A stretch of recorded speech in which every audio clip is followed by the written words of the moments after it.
I don't pay you to think. He said it with a smirk that could curdle blood. That was the moment, the exact second my neurons stopped firing for that company. Not when he walked in reeking of too much cologne and inherited ego. Not when he mispronounced algorithm 3 different ways in the same sentence. No, it was right then, right after I had calmly, professionally explained how the model was showing a volatility curve spike due to synthetic leverage signals. He cut me off like a bad sitcom character, like I was just filling toner. I'd been there 11 years, 11. I designed the algorithm they now treated like some divine pet. This magical, autonomous trading oracle that whispered numbers from the heavens. But it wasn't magic. It was sweat, insomnia, and roughly 200,000 lines of code. Only one person on Earth fully understood. Me. And now this walking Lacoste advertisement, fresh out of business school and full of dad's money and mommy's affirmations, thought he could reduce me to a clerical error with one sentence. The room fell silent.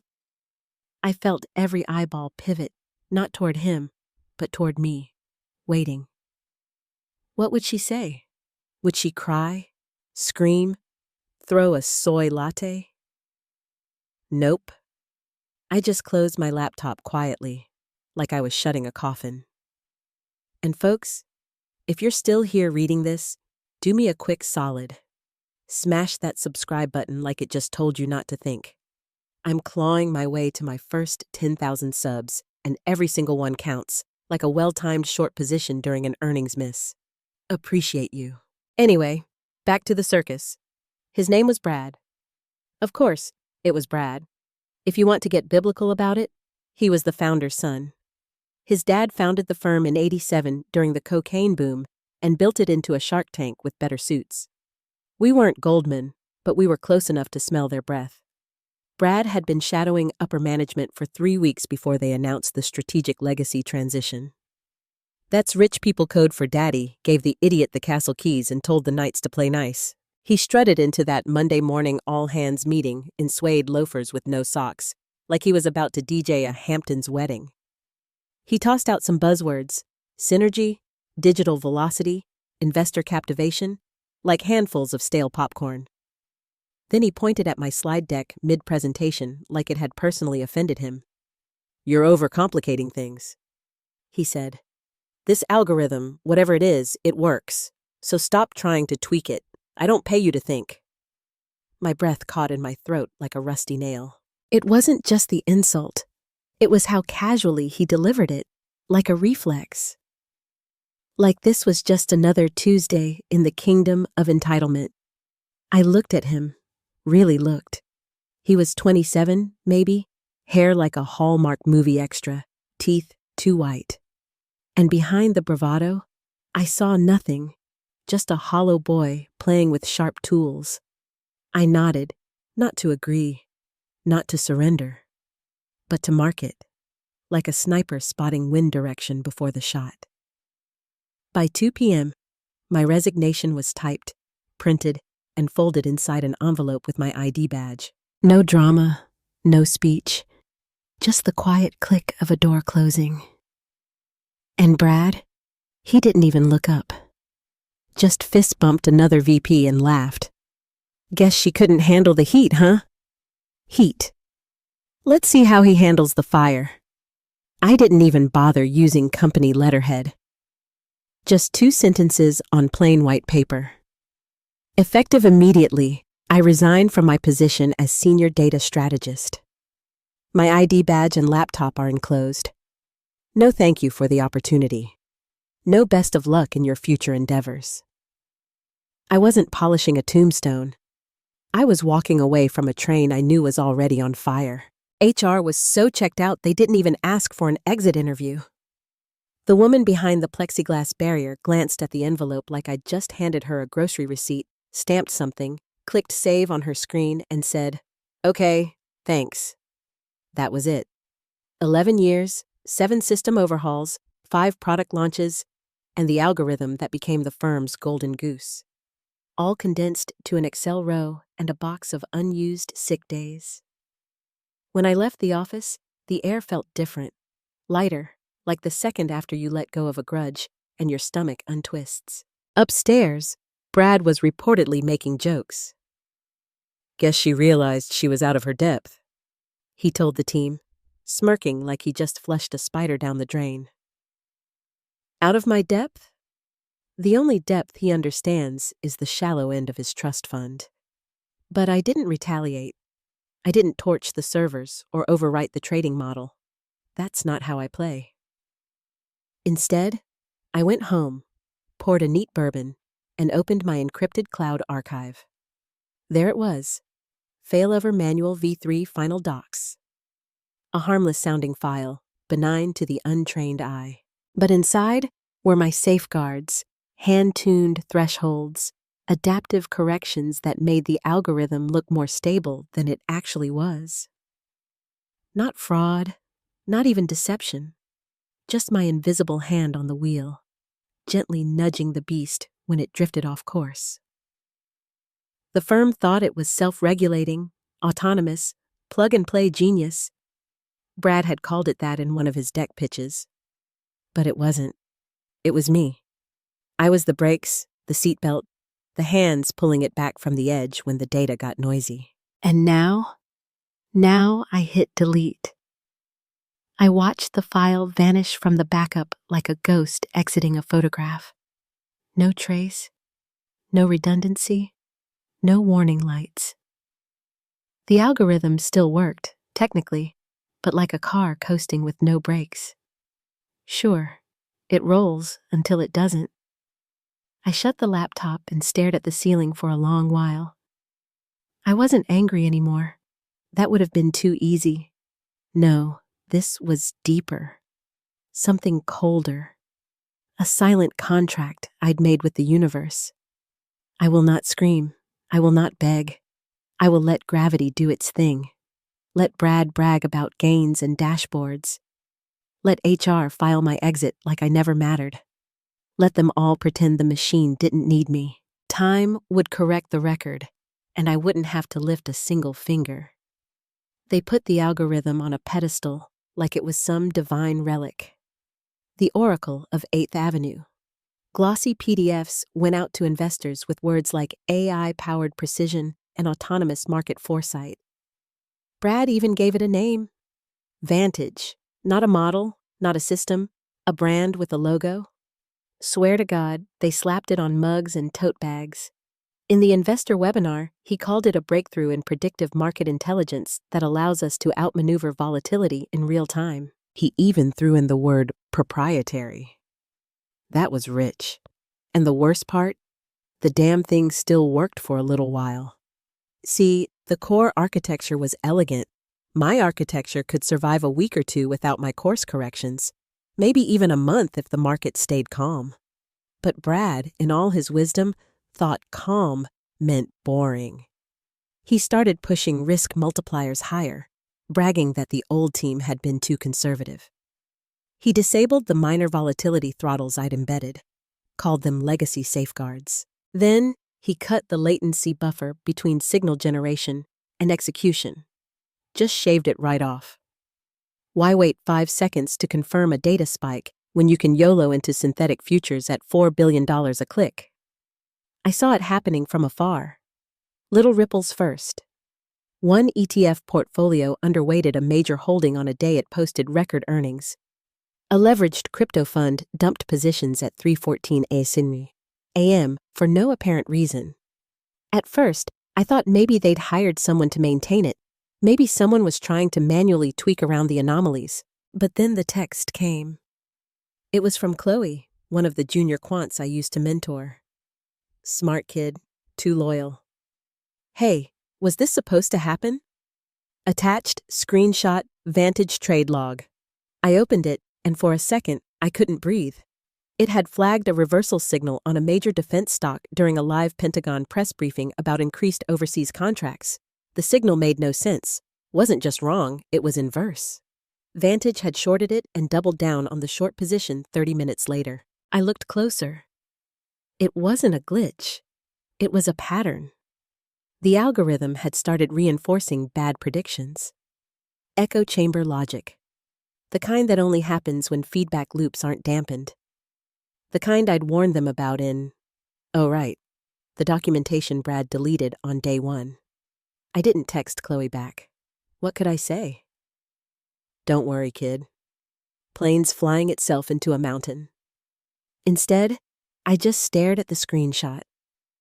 Not angry, not smug, just detached, like watching your old house on fire from across the street. You don't run in, you don't shout, you just sip your coffee and wait for the smoke to reach the clouds. By the end of the second week, the warning lights were blinding if anyone had bothered to look. Junior analysts were starting to squirm. Chloe again. A few others I knew by their Slack handles more than their faces. Quiet murmurs in internal threads. Why is Vantage pushing long on negative yield? Anyone double-check this output against the new cycle correlation tables? Look weird. But Brad, he was too busy picking out centerpieces for the upcoming investor dinner at the Peninsula. Something about having a bespoke risotto bar to match the firm's bespoke investment strategy. And Chloe tried to raise a flag through formal channels. Brad replied with a shrug and a smirk. Markets are unpredictable, buddy. That's why we diversify. Chill. He actually said, chill.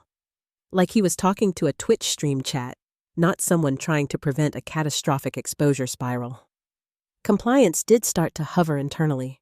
A few pings to the dev team asking for logs, but Brad rerouted them with a, we're preparing audited summaries for the board. Full transparency as always, which translated to, we'll cherry-pick data until it stops looking like a grenade.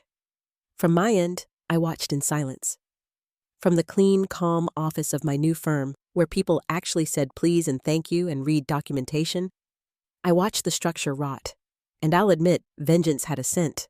Warm, metallic, like ozone before a lightning strike. But it wasn't glee.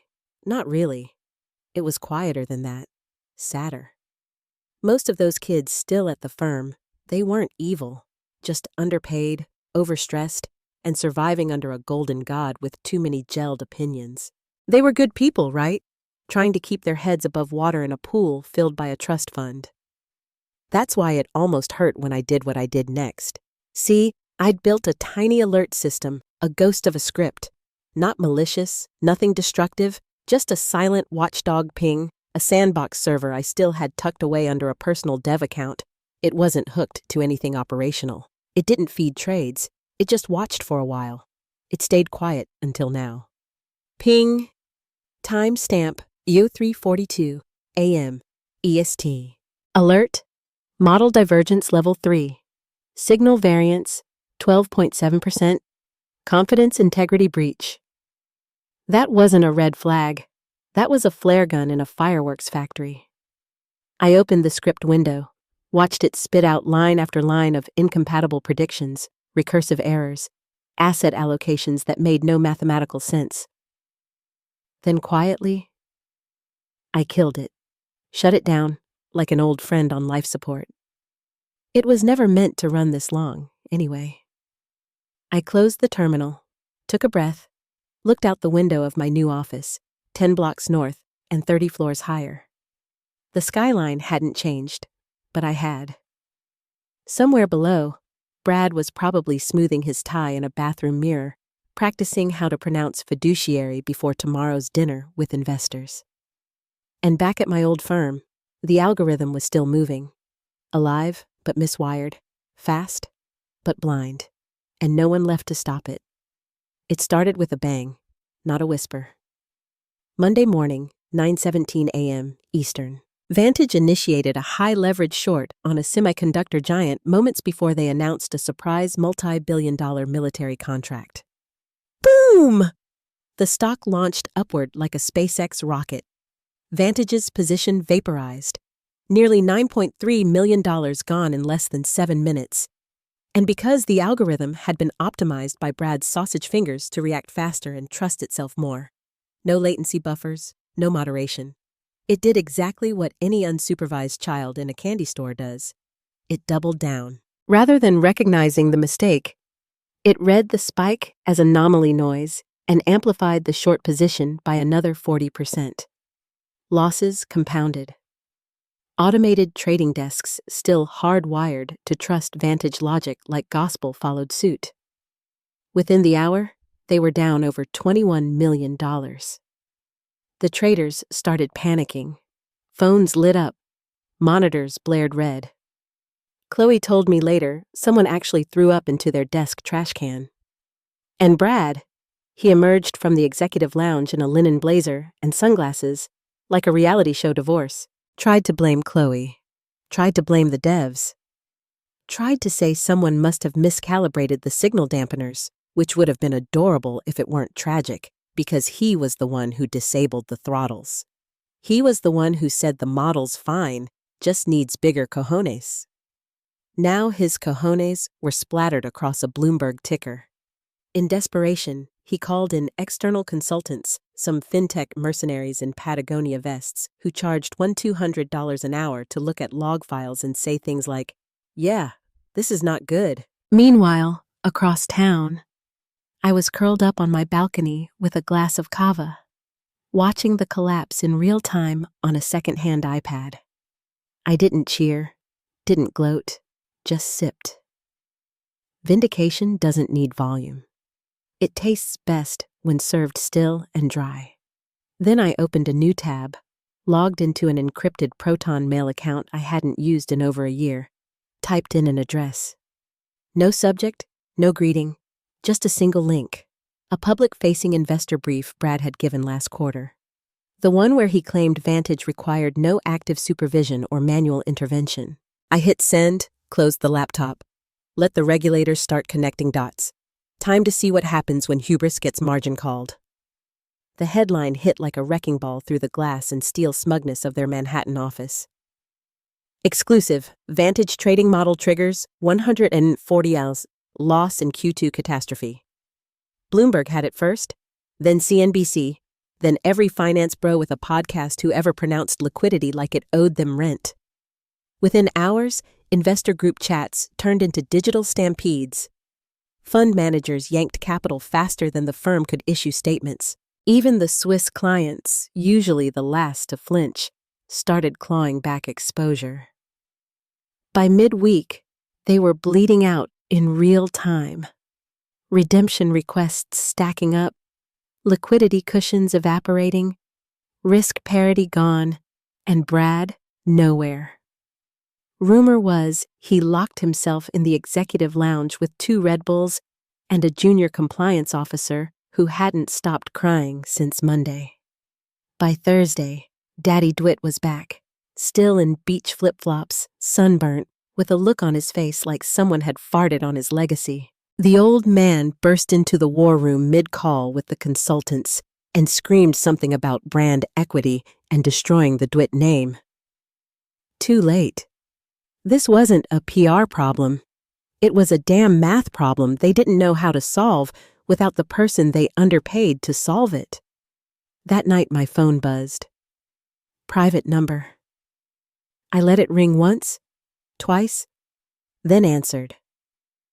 "Hey," said a voice I hadn't heard in months. It was Chloe. She sounded hollow. "Please, do you have a backup? Anything? Just enough to stabilize the model? Brad's freaking out. He doesn't know what to do." I stared out at the city, felt the breeze against my cheek like a hand on a shoulder. "Chloe," I said calmly, "you remember what Brad told me my last day?" Silence, then quietly, "Yeah." I repeated it slowly, like a mantra carved in stone. He didn't pay me to think. Then I hung up. Cold, maybe, but not cruel. I didn't design this collapse. I just let it play out, like watching termites bring down a mansion no one thought to inspect. I poured another glass of wine, logged into my sandbox server again. And there it was, the real horror show. Error logs flashing like strobes, exposure trees branching into absurdity, derivatives piled on misused hedge triggers, automated chains reacting to phantom data. an entire system spinning itself into oblivion. $80 million in open exposure. Most of it ghost trades triggered by a feedback loop I warned about 2 years ago. One that would have been caught if anyone had read the documentation. Too late now. And to think Brad once called that documentation bloated tech mumbo-jumbo. Guess he finally got what he wanted. A lean, autonomous system. No bloated safeguards, no thinking, just math and pain. Friday morning, 8:03 a.m. Trading halted. Full stop. No press release. No investor call. Just a sudden, gaping silence on the dashboard like someone had yanked the cord out of the life support. All asset classes locked. Every auto execution system frozen.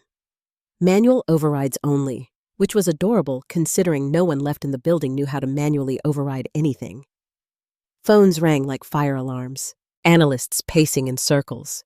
Interns sobbing in stairwells.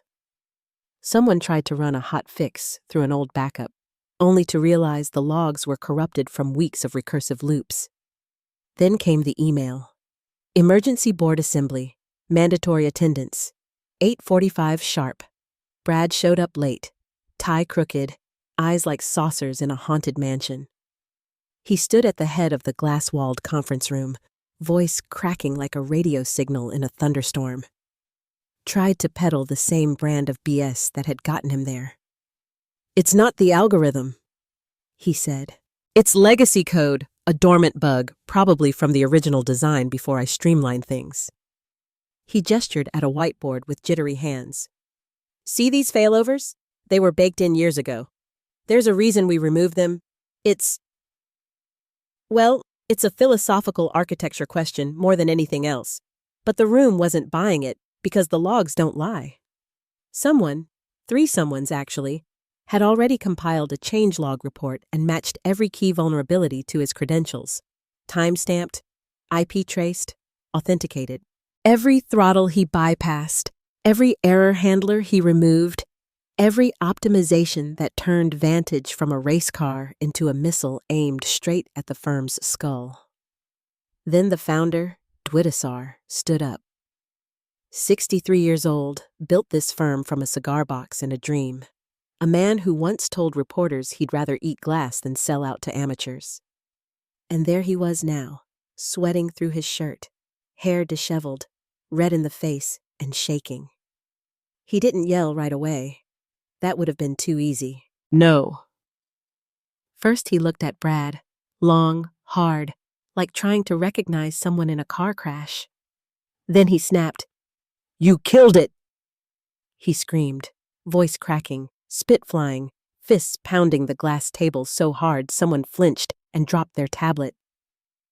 "You took everything we built and turned it into a goddamn clown show." No one moved. No one breathed. Somewhere in the background, someone's Bloomberg terminal pinged, another client pulling out. I wasn't in that room. Didn't need to be. I saw the fallout unfold on my screen like a slow-motion car crash caught on 10 different angles, one headline after another, each more brutal than the last. But it was this one that hit the hardest. Exodus of talent preceded catastrophic firm loss. Sources cite internal power struggles, key departures. That was the truth, wasn't it? They thought the people were replaceable, that the system ran itself. Turns out, when you push out the brains, the body dies. I leaned back in my chair, folded my hands behind my head, took a long, quiet breath. This wasn't revenge. It wasn't even satisfaction in the traditional sense. It was balance, a long overdue correction in a market that had grown drunk on its own delusions. Let them call it a glitch. Let Brad spin it however he wants. But deep down, everyone in that room now knew the truth. The algorithm didn't fail. They did. The client on the other end of the line was smiling through the speaker. You could hear it. That warm, satisfied hum that only comes from 7 zeros and the promise of market domination. "I'll sign today," he said. "I don't even need the full deck. Just send the contract." I clicked send on the DocuSign, leaned back in my chair, and finally, after months of playing ghost to a catastrophe, I allowed myself a small, rare smile. 7 figures. Clean, ethical. Built on a model that thinks before it jumps. My office was quiet. No panic phones. No yelling VPs. No Brad in mirrored sunglasses butchering technical terms like he was hosting Shark Tank for morons. Just the low hum of servers doing their job and a team that respected silence as much as signal. That afternoon, the story broke. Not about the collapse. That had already been picked clean by every financial journalist with a Red Bull addiction. No, this was a new angle. Architect of Vantage Algorithm now leads rival fund's new AI division. Front page, full spread, my face, my name. No more credits buried in the appendix. It came with quotes, too. Investors praising my clarity of insight, my rigorous standards, my human intuition applied to machine logic. And right underneath it, a photo of Brad leaving a private building, eyes down, no tie, flanked by 2 people who looked suspiciously like crisis PR handlers. The firm's fire sale. Everything they could liquidate was being liquidated. One of their secondary data vendors posted on LinkedIn about deeply discounted infrastructure assets priced to move. Someone leaked a term sheet. Brad's name had been scrubbed. Not a demotion, an eraser, like he never existed. But here's the part that made my coffee taste just a little sweeter. We, my new firm, quietly acquired one of their distressed portfolios. Not the big, flashy stuff, just a little back-end IP bundle from a failed quant project. The kicker: we got it at 11 cents on the dollar and the name on the internal memo assigning oversight of the integration? Mine. I stared at the screen for a second, clicked the assignment, opened the folder. Same data structure I built years ago. Same framework, same bones, still strong, just abandoned. Like a violin left in a pawn shop. All it needed was the right hands. I laughed quietly. Didn't even tell anyone in the office. Just smirked and said it out loud to no one in particular. I get paid to think.